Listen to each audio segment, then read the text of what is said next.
What do you do with a broken game? A game that's gone, dead, cashed in its chips, not making you any more money? I will ask you this question again later, but let's get into a story as old as time itself, literally as old as me.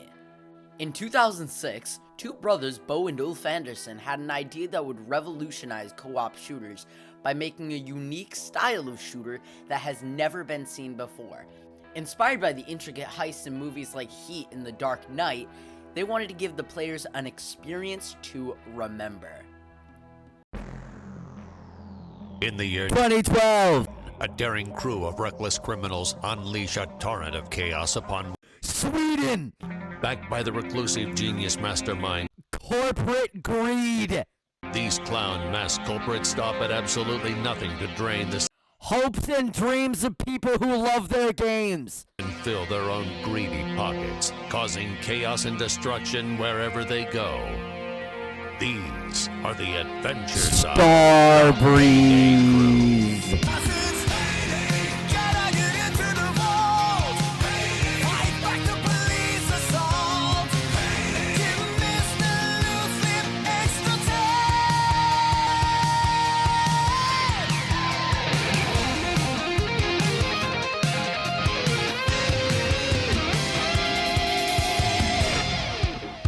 Keep drilling, you piece of shit! The Anderson brothers didn't just want players to feel like robbers, they wanted them to feel like characters in a crime thriller.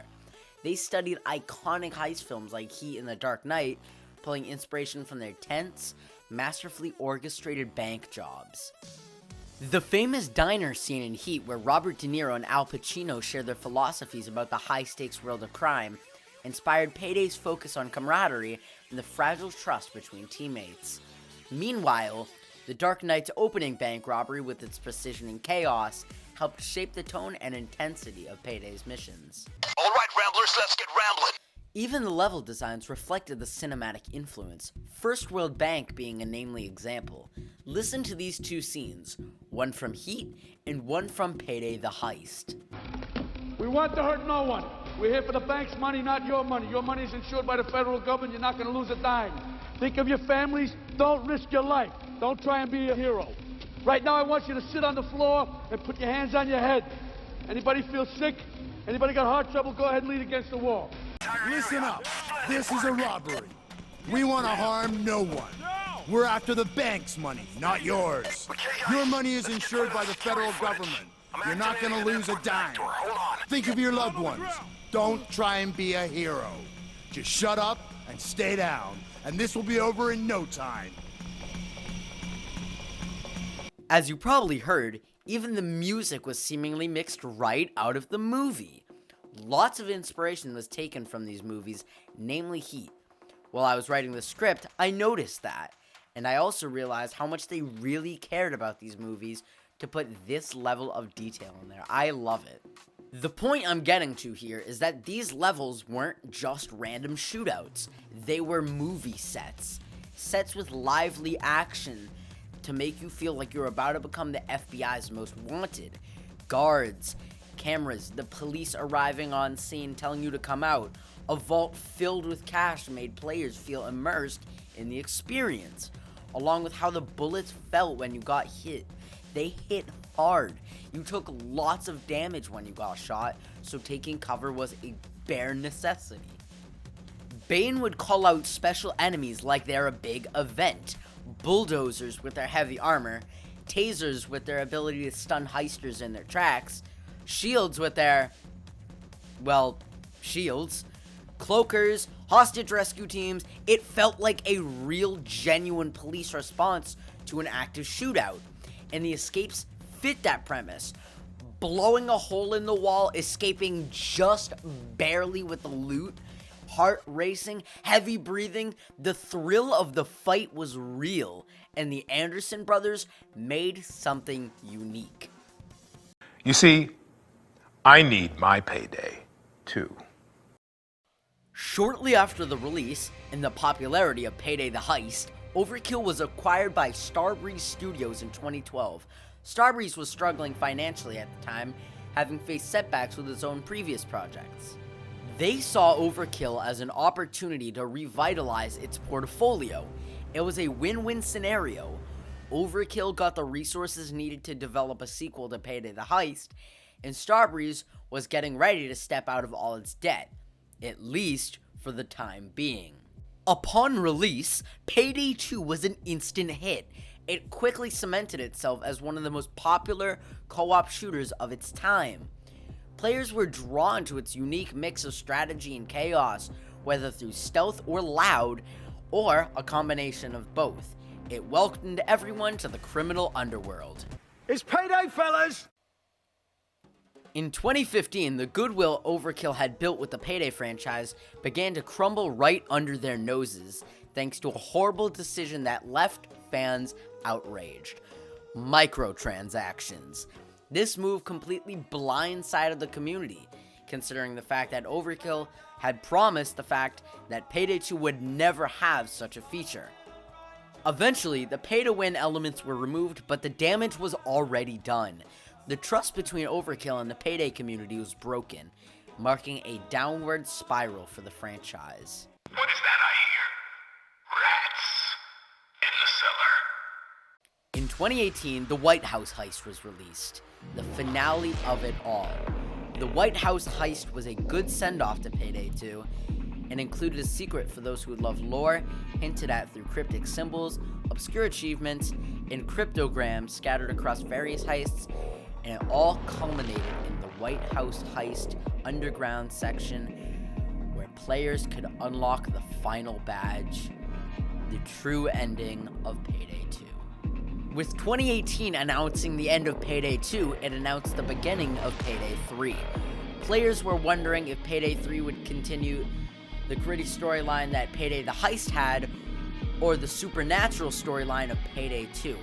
For now, Payday 3 was a distant promise, but it was one that fans were eager to see fulfilled. Following the climatic White House heist, it was obvious to many that the Payday 2 storyline was over. However, Overkill was losing money, and they weren't ready to close the vault just yet. Several campaign expansions released different storylines of the gang for what they did before the White House heist. One of the first new expansions was the Border Crossing heist, kicking off a string of cartel missions. More heists like San Martin Bank and Bullock's Mansion were appearing, and Payday 2's engine was showing its age with the strain of new heists.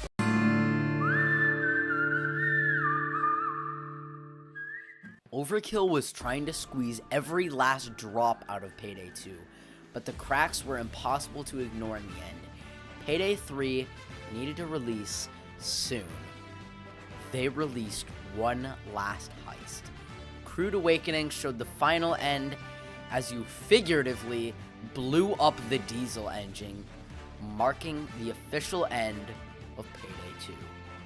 Ah! I need a medic bag! Ah, I'm done! When Payday 3 released in September 2023, it was clear that the game was far from the smooth, polished experience that fans had hoped for.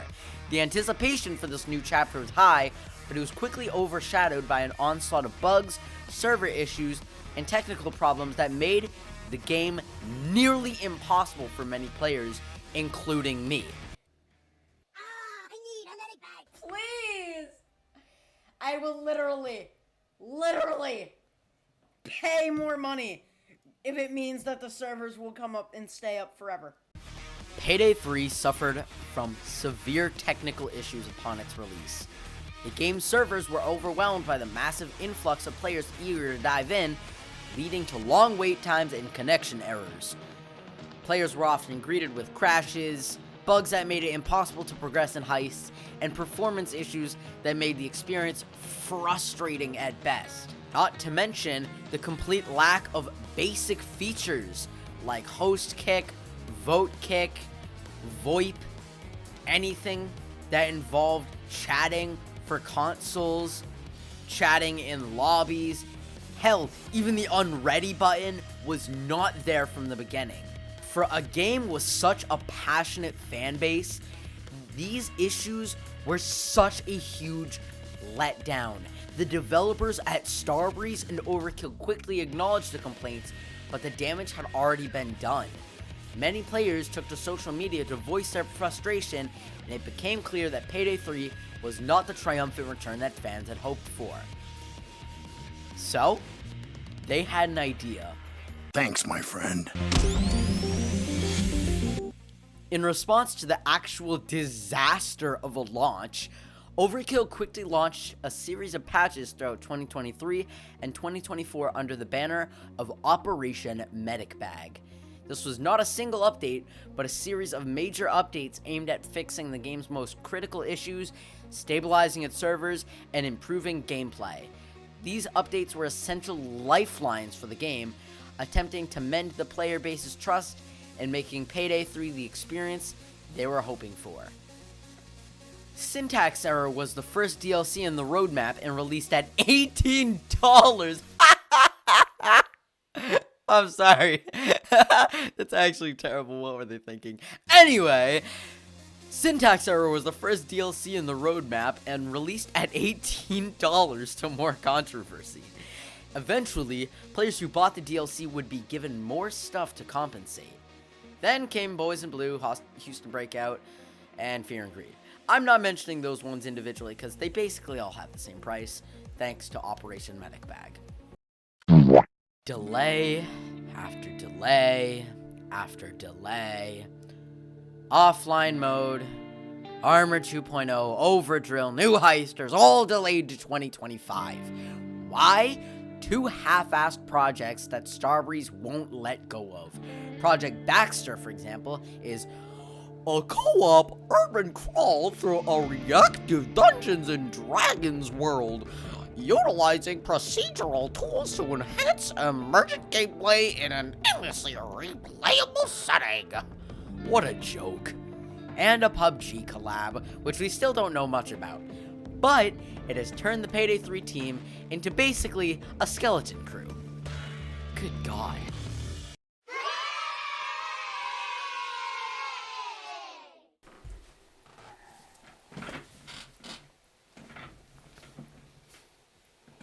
The following section is done with zero research at all. It's my guess for what's going to happen in the next coming years unless Starbreeze gets their shit together. Prepare for a lot of ranting and frustration. Oh my God, I almost suffocated in that mask. Hi, I'd like to start off with a little bit of a talk about my history with Payday and simply just why I like the game. I started playing Payday in, I think, 2019. I made a few videos on it.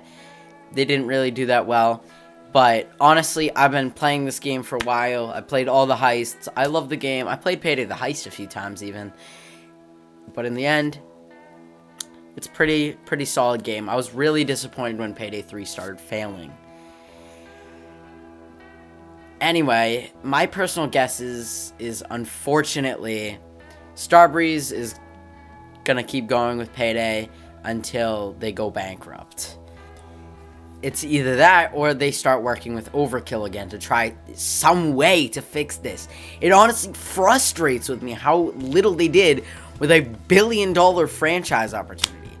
All they need to do is bring the Overkill Starbreeze crew back together, then split it in an even divide. Half on new DLC and maps, half on Operation Armor Bag, a joke in the community that could literally save the game, fixing bugs, communicating with the community, asking what they'd like to see in the game, bringing stuff from the suggestion board up to HR, and just simply doing a better job with the game.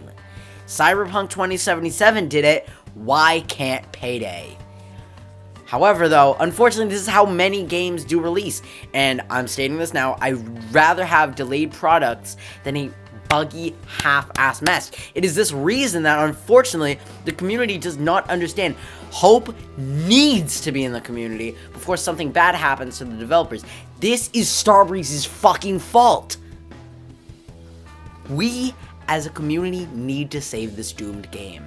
For what is a game if it isn't fun to play? What is a game if it doesn't have a fun community? What is Payday without cooperation between heisters? Now, I said I'd ask it again, so let me ask it again. What do you do with a broken game? A game that's gone, dead, cashed in its chips, not making you any more money. I'm gonna hope that you were thinking about what the answer was, because I'm about to reveal the answer in 3 seconds here. Okay? You got your answer? Alright. Place it in the comments below. And make your little guess. You know what you do? You do what you can. In fact, if you go on Twitter right now, look at the Payday 3 Twitter account, you will see exactly what's going on. They're doing what they can. They do get yelled at a lot, but they are literally just a community manager, honestly. But they're doing what they can. They don't work with the game very clearly. They just communicate from Twitter. That's all they do. And I'm doing what I can. I do play Payday 3 a lot. I do love the game. And I'm excited for First World Bank to release tomorrow at the time of recording this video. I don't really care for the bugs, but I just want to see some hope in this community, because we do need some hopium up in here. And a little bit less hate in the community. Something else I've noticed is we can't just find a way to get along and enjoy this game for what it is now, because Payday now is so much different from when it was 1 year ago, which is crazy. We've came a long way, and it's time that we work together and simply do what we can. Thank you. Before this video ends, I would also like to thank you for, at this time, 2,000 views on my recent video essay on Chuck E. Cheese's. I literally woke up and cried. I was so excited. I literally started crying. I could not do this without any of my supporters. And unlike Starbreeze, I'll continue to communicate with you guys until I die. I love you guys. Anyway, I'm out for the count. I'm going to go play some Payday 3. I like that game. It's very fun.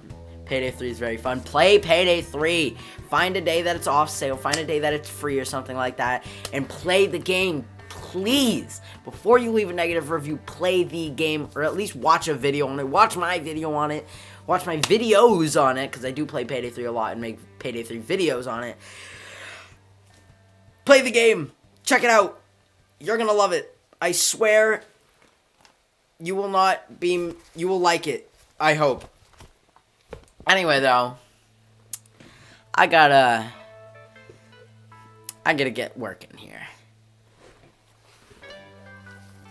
Time to put the game face on, buddies. Thank you all for watching.